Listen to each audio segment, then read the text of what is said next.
ETF index mutual funds నేర్చుకుని stock మార్కెట్లో రాణించాలనుకుంటున్నారా? వెంటనే ఈ నెంబర్కి కాల్ చేయండి. ఐవీఎఫ్కి వస్తున్నారు అంటే మెయిన్ రీజన్ ఏముంటుంది? కౌంట్ ఇష్యూస్ ఉండొచ్చు, కదలికలు మొటిలిటీ అంటాం అది ఉండకపోవచ్చు, లేకపోతే సివియర్ డిఫెక్ట్స్ ఉండటము, ప్రాబ్లమ్స్ మనకి రిపోర్ట్స్లో కూడా తెలియదు, అన్ఎక్స్ప్లెయిన్డ్ అంటాం. అంటే ప్రాబ్లం లేదని కాదు, మనకి ఇంకా ఈ ఐవీఎఫ్కి కూడా ఏజ్ అంటూ ఉంటుందా మేడం? ఏజ్ అనేది మనకి 21 to 45 years వరకు వాళ్ళు వెళ్ళొచ్చు ఐవీఎఫ్కి.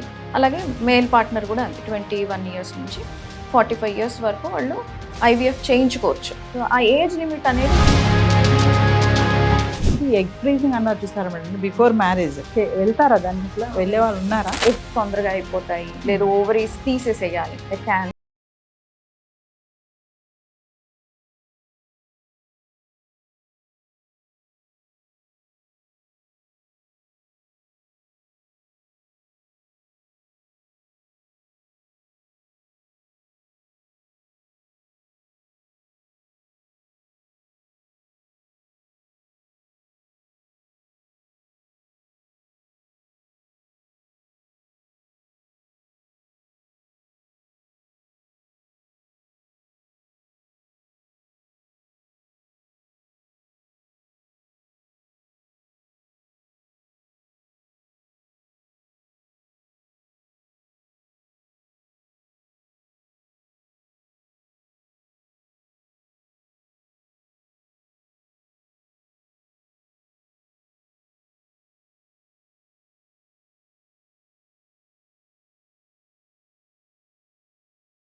మేడం ఇప్పుడు లేట్గా మ్యారేజ్ చేసుకోవడం, పిల్లలు పుట్టకపోవడం, నెక్స్ట్ ఐవీఎఫ్కి వెళ్ళడం, అక్కడ కూడా సక్సెస్ రేట్ చూడకపోవడం, అంటే ఇవన్నిటికీ కూడా మళ్ళీ లేట్గా పెళ్లి చేసుకోవడమే కారణమా? అంటే ఇది వరకు మ్యారేజెస్ అనేవి అరౌండ్ 25 years, 20 to 25, 26 years కల్లా అయిపోయేవి. ఇప్పుడు అది ఆల్మోస్ట్ 30 దాటిపోతుంది. ఫస్ట్ ఆఫ్ ఆల్ మనం ఆలోచిస్తే ఎందుకు ఇలా జరుగుతుంది, లేట్ మ్యారేజెస్ అనేది ఎందుకు? ఇప్పుడు కొంతమంది అయితే అసలు మ్యారేజ్ చేసుకోవాలా అన్ని డౌట్ లో ఉన్నారు. మ్యారేజ్ చేసుకున్న తర్వాత పిల్లల్ని కనాలా వద్దా అనే డైలమాలోనూ ఉన్నారు. వాళ్ళు ఆ డైలమా నుంచి బయటకి వచ్చి మ్యారేజ్ చేసుకొని తర్వాత మళ్ళీ పార్ట్నర్ తోటి కంపాటబిలిటీ ఉంటుందా లేదా చెక్ చేసుకొని పిల్లల్ని కనాలి అనే డెసిషన్ తీసుకునేసరికి ఇప్పుడు ఈ మధ్య కాలంలో ఆల్మోస్ట్ 32 years దాటిపోయాకే వస్తున్నారు చాలా మటుకు. సో దానివల్ల ఇంపాక్ట్ ఖచ్చితంగా ఉంటుంది. ఇదంతా జరగటానికి మెయిన్ రీజన్ ఏంటి అని అంటే, ఇప్పుడు అందరూ కూడా ఫైనాన్షియల్ స్టెబిలిటీ కోరుకుంటున్నారు. ఇది వరకులో లాగా హస్బెండ్ సంపాదించటం, వైఫ్ ఇంట్లో ఉండి ఫ్యామిలీని చూసుకోవటం అనే సిస్టమే పోయింది. అది పోవడానికి కూడా ఒక రకంగా సొసైటీ అండ్ అందులో ఉండే ఇష్యూస్ కారణం. ఇంట్లో ఉండి ఫ్యామిలీని చూసుకునే వాళ్ళంటే అలుసు అయిపోవటం, వాళ్ళని ఇన్సల్ట్ చేయటము, తక్కువగా చూడటము, అందరికి లోకు అయిపోవటము, కన్న పిల్లలకి కూడా లోకు అయిపోవటము, ఇన్లాస్ కి లోకు అయిపోవటం, ఇవన్నిటి నుంచి ఈ ప్రాబ్లం నుంచి బయటకి రావాలి అన్న ఉద్దేశంతో ఆడవాళ్ళు చదువుకోవటం, బయట వర్క్ చేయటం, ఫైనాన్షియల్ గా ఇండిపెండెంట్ అవ్విన తర్వాత ఒక సెల్ఫ్ రెస్పెక్ట్ అనేది వచ్చిన తర్వాత మ్యారేజ్ చేసుకోవడం ఆలోచిస్తున్నారు. ఇవన్నీ యాడ్ అయ్యేసరికి మ్యారేజ్ లేట్ అయిపోతుంది, చైల్డ్ బర్త్ అనేది కూడా లేట్ అయిపోతుంది. ఇందులో ఈ ప్రాసెస్ లో ఒక ప్రాబ్లం నుంచి తప్పించుకోవాలి అని అనుకుని ఇంకో ప్రాబ్లం లో ఇరుక్కుతున్నారు ఆల్మోస్ట్. ఇది సోషల్ నార్మ్స్ క్రియేట్ చేసిన ప్రాబ్లం అయితే, ఇప్పుడు ఫేస్ చేస్తున్న ప్రాబ్లమ్ బై నేచర్ వచ్చే ప్రాబ్లం. ఆడవాళ్ళకి ఉన్న రీప్రొడక్టివ్ సిస్టమ్, మగవాళ్ళ రీప్రొడక్టివ్ సిస్టమ్ చాలా డిఫరెంట్. సో మగవాళ్ళకి ఏంటంటే ఆల్మోస్ట్ 70-75 years వరకు, ఆ తర్వాత కూడా స్పర్మ్స్ ప్రొడ్యూస్ అవుతూనే ఉంటాయి. రోజుకి కొన్ని మిలియన్స్ ఆఫ్ స్పర్మ్స్ ప్రొడ్యూస్ అవుతూ ఉంటాయి, రిలీజ్ అవుతూ ఉంటాయి, కొత్త స్పర్మ్స్ పుట్టుకొస్తూ ఉంటాయి. వాళ్ళ టెస్టిస్లో ఎటువంటి ప్రాబ్లం లేనంత వరకు. మ్యాక్సిమం ఏదన్నా అయితే ఒక 45 years దాటిన తర్వాత స్పర్మ్ క్వాలిటీలో ఎఫెక్ట్ పడుతుంది. సో మగవాళ్ళకి అది అంటే కొద్దో గొప్ప మంచి లైఫ్ స్టైల్ ఫాలో అయ్యి బ్యాడ్ హ్యాబిట్స్ లేకుండా మెయింటైన్ చేసిన వాళ్ళకి ఇలా ఉండొచ్చు. ఆడవాళ్ళకి అలా కాదు. ఎంత మంచి లైఫ్ స్టైల్ ఫాలో అయినా, ఎంత పర్ఫెక్ట్ హెల్దీగా ఉన్నా, ఎటువంటి హెల్త్ ఇష్యూస్ లేకపోయినా, by nature eggs every day చనిపోతూనే ఉంటాయి. ఆడవాళ్ళకి పుట్టుకతోటే ఇన్ని ఎగ్స్ అని చెప్పి ఒక certain number, fixed number of eggs తో పుడతారు. సో ఇంకా అక్కడి నుంచి ఎగ్స్ చనిపోతూనే ఉంటాయి. మెచ్యూర్ అయిన దగ్గర అక్కడి నుంచి ఎవ్రీ మంత్ ఒక ఎగ్ రిలీజ్ అవ్వడం స్టార్ట్ అవుతూ ఉంటుంది. ఆ రిలీజ్ అవుతున్న ఎగ్స్ తోటి మళ్ళీ హండ్రెడ్స్ ఆఫ్ ఎగ్స్ చనిపోతూ ఉంటాయి. ఒక పర్టికులర్ పాయింట్లో ఎగ్స్ అన్నీ అయిపోతాయి. ఆ పాయింట్లో మెనోపాజ్ వస్తుంది. సో ఎవ్రీ ఇయర్ చూసుకుంటే 10% ఎగ్స్ పోతూ ఉంటాయి. ఒక బాస్కెట్, ఒక మార్బుల్స్ ఉన్న బాస్కెట్ ఇమాజిన్ చేసుకోండి. అందులోంచి మనం మార్బుల్స్ తీసేస్తూ ఉంటే ఒక పాయింట్ ఆఫ్ టైం ఎంటీ అయిపోతుంది. సో అది ఎంత స్పీడ్గా మనం ఆ మార్బుల్స్ తీస్తున్నాం అన్న దాన్ని బట్టి ఉంటుంది. కొంతమందికి 45-50 ఇయర్స్ వరకు కూడా మెనోపాజ్ వస్తుంది, ఎందుకంటే వాళ్ళకి అప్పటిదాకా ఎగ్స్ ఉంటాయి. కొంతమందికి 40 ఇయర్స్, ఈ మధ్య కాలంలో 40 ఇయర్స్కే మెనోపాజ్ వస్తుంది. సో దానివల్ల ఏంటంటే ఏజ్ పెరుగుతున్న కొద్దీ ఎగ్స్ నెంబరు తగ్గిపోతుంది, ఒకటి reason. Second reason egg quality కూడా. ఎందుకంటే మనం పుట్టినప్పుడే మనతో పాటే ఎగ్స్ పుడతాయి. సో మన బాడీలో ఎలాంటి మార్పులు వస్తాయో ఎగ్లో కూడా మార్పులు వస్తాయి. ఎస్పెషల్లీ ఎగ్లో ఉండే డిఎన్ఏలో మనం ఎక్స్పోజ్ అయిన పొల్యూషన్కి, మన హ్యాబిట్స్కి, మన హెల్త్ ఇష్యూస్, వీటన్నిటి వల్ల ఎగ్ డిఎన్ఏలో మార్పులు వచ్చి ఆ డిఎన్ఏ వీక్ అయిపోతుంది. సో వీక్ అయిపోవడం వల్ల ఎవ్రీ ఇయర్ కన్సీవ్ అయ్యే ఛాన్సెస్ తగ్గుతూ ఉంటుంది అనమాట.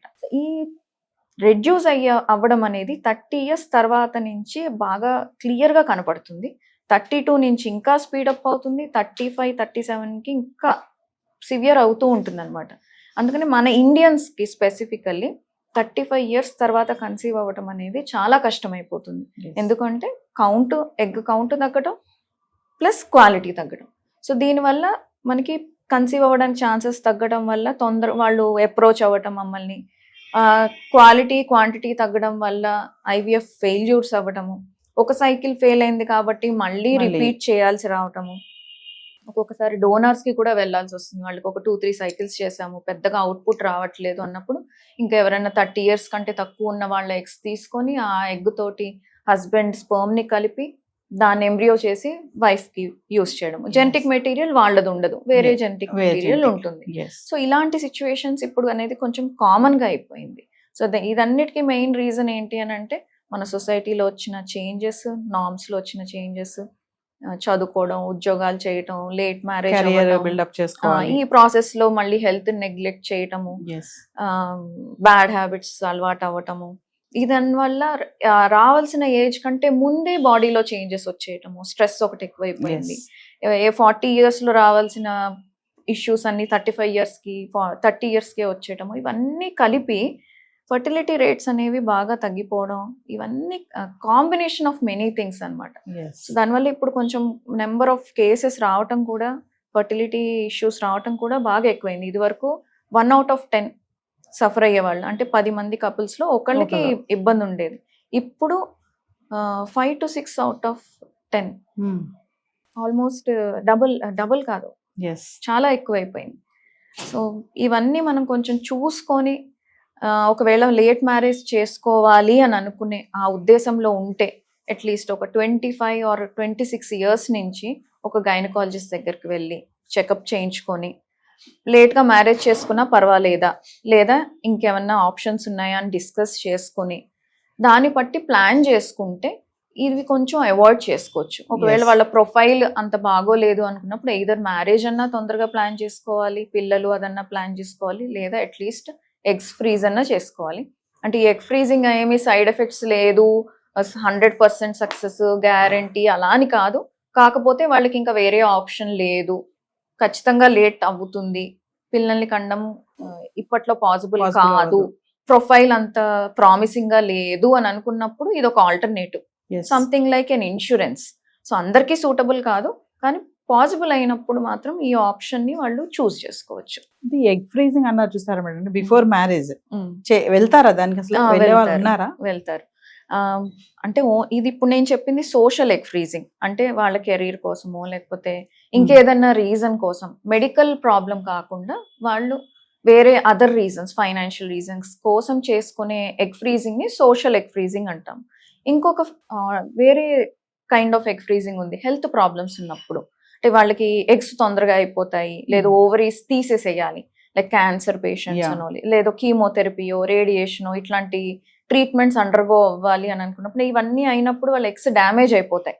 సో ఆ ట్రీట్మెంట్స్కి వెళ్ళక ముందే మనం ఎగ్స్ ని తీసి ఫ్రీజ్ చేసి తర్వాత ఫర్దర్ ట్రీట్మెంట్స్కి వెళ్తాం అనమాట. ఎస్. సో అవి యూజువల్ గా యంగర్ వాళ్ళకే చేస్తూ ఉంటారు. ఒక్కొక్కసారి 12-13 ఇయర్స్ పిల్లలకు కూడా చేస్తాం.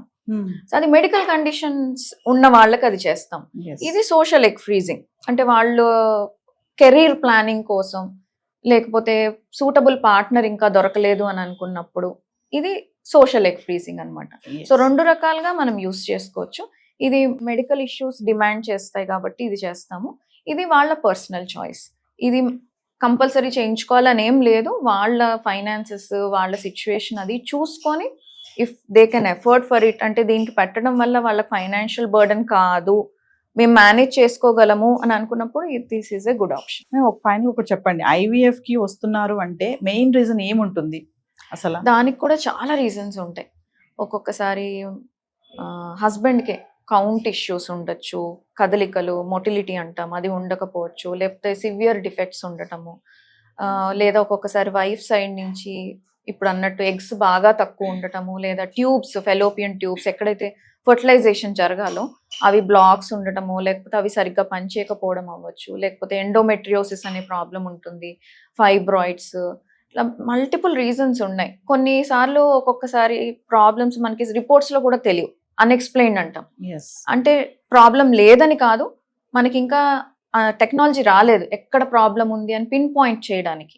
సో అలాంటి వాళ్ళకి కూడా ఒక్కొక్కసారి ప్రీవియస్గా అన్ని రకాల ట్రీట్మెంట్స్ ఫెయిల్ అయ్యి ఇంకా ఏజ్ పెరుగుతుంది, ఇంకా తర్వాత కన్సీవ్ అవ్వడం కష్టం అవుతుంది అని అనుకున్న వాళ్ళకి కూడా IVF చేస్తాం. సో మల్టిపుల్ రీజన్స్ ఉన్నాయి IVF చేయడానికి. ఇది ఒక్కటి అని చెప్పడానికి అయితే లేదు. అంటే ఈ IVF కి కూడా ఏజ్ అంటూ ఉంటుందా మేడం? ఈ ఏజ్ వరకు IVF కి వెళ్ళొచ్చు, ఏజ్ దాటితే ఇంకా ఏజ్ అనేది మనకి ఇప్పుడు గవర్నమెంట్ రెగ్యులేషన్స్ పెట్టింది. ఇప్పుడు రెగ్యులేషన్స్ ప్రకారం అయితే 21 ఇయర్స్ నుంచి ఎలిజిబుల్, 21 ఇయర్స్ నుంచి 50 ఇయర్స్ వరకు వాళ్ళు వెళ్ళొచ్చు. 50 కూడా కాదు, 45, 21 to 45 ఇయర్స్ వరకు వాళ్ళు వెళ్ళొచ్చు IVF కి. అలాగే మేల్ పార్ట్నర్ కూడా అంతే, 21 ఇయర్స్ నుంచి 45 ఇయర్స్ వరకు వాళ్ళు IVF చేయించుకోవచ్చు. సో ఆ ఏజ్ లిమిట్ అనేది గవర్నమెంట్ పెట్టినదే తప్ప బయలాజికల్గా అంటే వాళ్ళు ఈ ఏజ్లో వెళ్ళకూడదు ఆ ఏజ్లో వెళ్ళాలి అని అయితే ఏం లేదు.